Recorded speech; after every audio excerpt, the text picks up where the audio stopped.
Mr. Ted Cruz, Senator Ted Cruz from the great state of Texas. Senator Cruz, let's just dive in, have some fun here. I don't know that it's fun exactly.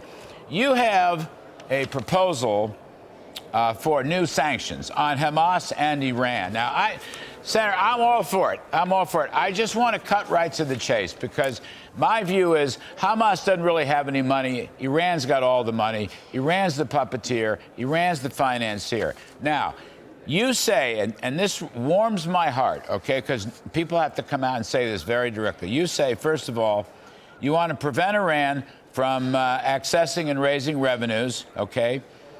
No unfreezing of overseas accounts, including the $6 billion and the $10 billion. And then you say, this is where I want to go, sir.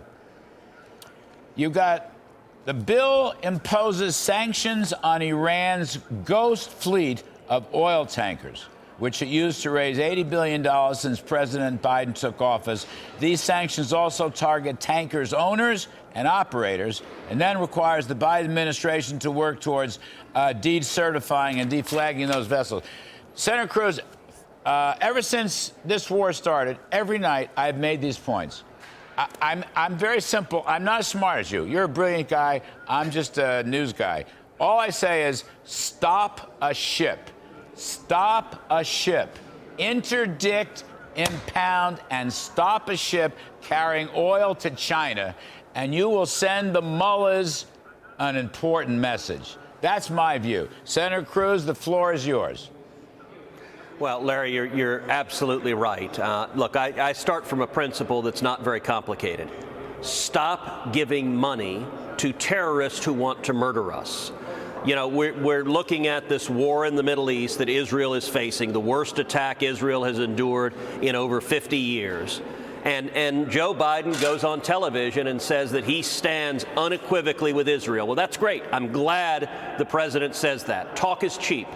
Action matters. And if you want to help Israel, there is nothing we can do that matters more than cutting off the money that is funding the death squads and the rockets that are attacking Israel right now. Now, how do we do that? We do that by targeting, number one, Iran, and number two, Hamas itself. With Iran, there are a total of three pots of money. There's number one, the $6 billion in ransom that the Biden administration wanted to pay for American hostages. There is number two, the $10 billion that they wanted to transfer from Iraq to Iran. That's $16 billion.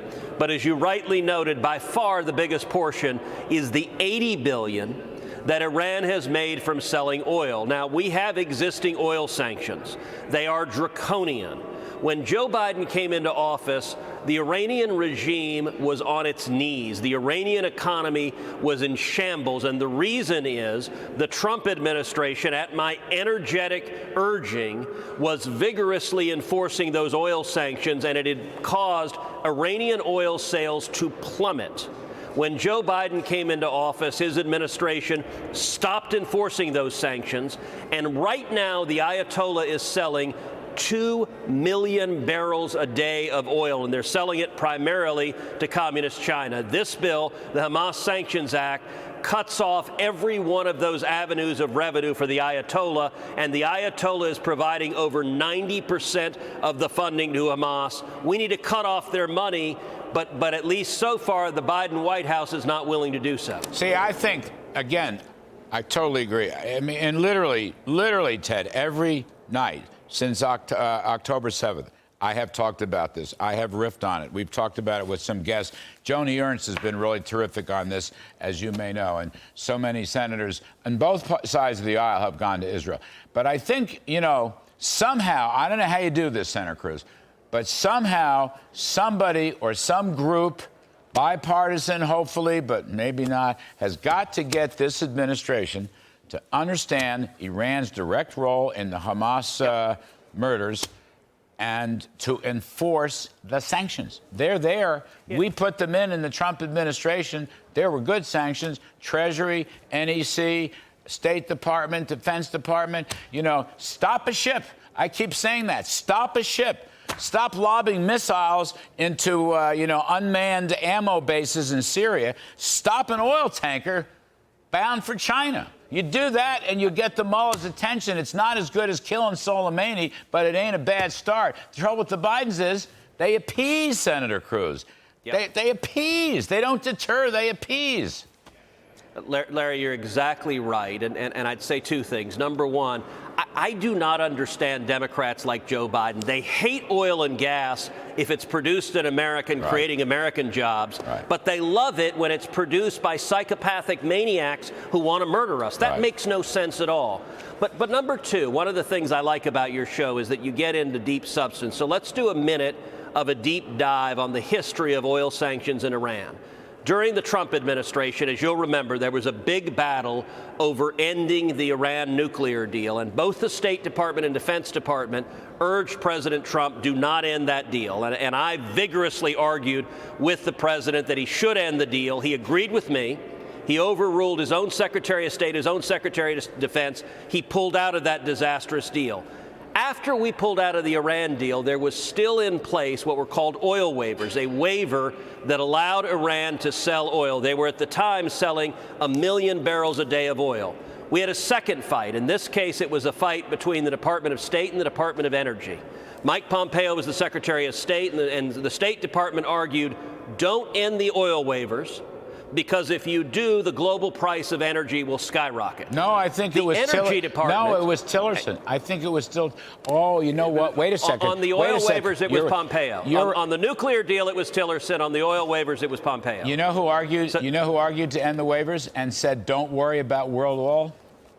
That guy Kudlow running the NEC.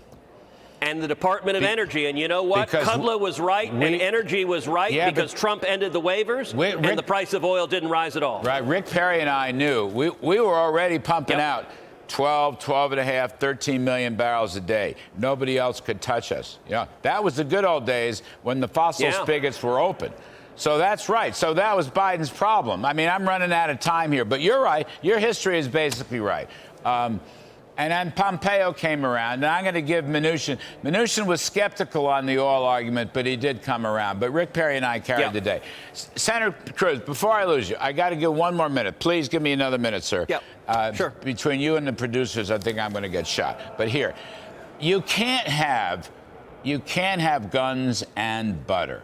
You just can't have it. This deal that President Biden seems to want, with, I don't know, $105 billion worth of foreign aid and another $55 billion worth of so-called emergency spending, has nothing to do with emergencies. It's all about the election year. It'll probably be $200 billion before it's all said and done. Senator Cruz, you can't do this. You can't do this. This is the kind of inflationary spending that the Treasury is going to sell $1.6 trillion of bonds in the next 6 months, 11% of GDP. Who's going to buy this stuff? Look, I think the president's supplemental proposal is DOA. It's dead on arrival. There's no chance the Republican House is going to pass it. I think the right thing to do is what the House has done, which is break the Israel military funding off separately. There is a big bipartisan majority in both houses to provide military aid to Israel and to stand with them unequivocally as they face this horrific war. If we take up Israel aid on its own, it'll pass with massive bipartisan majorities. Beyond that, what the Biden White House is trying to do is take Israel aid and hold it hostage for all of their other partisan priorities. That is cynical and it's wrong. Once we pass Israel military aid, then we ought to sit down and negotiate. Okay, on Ukraine, there's a difference of opinion. Let's negotiate what is needed. And I think if there's going to be a deal, it is going to be a deal for some military funding for Ukraine in exchange for real policy changes that secure the border and stop the invasion at our southern border. I don't know if the Democrats will swallow that, but that's the only path I see for an agreement on that part of the proposal. Yes, sir. I'm with you 100%. Senator Cruz, you're wonderful. Thank you for your time. Thank you for your sanctions. Larry. Thank you for your good sense. And I'm even going to thank you for your history. Okay? How's that? All right.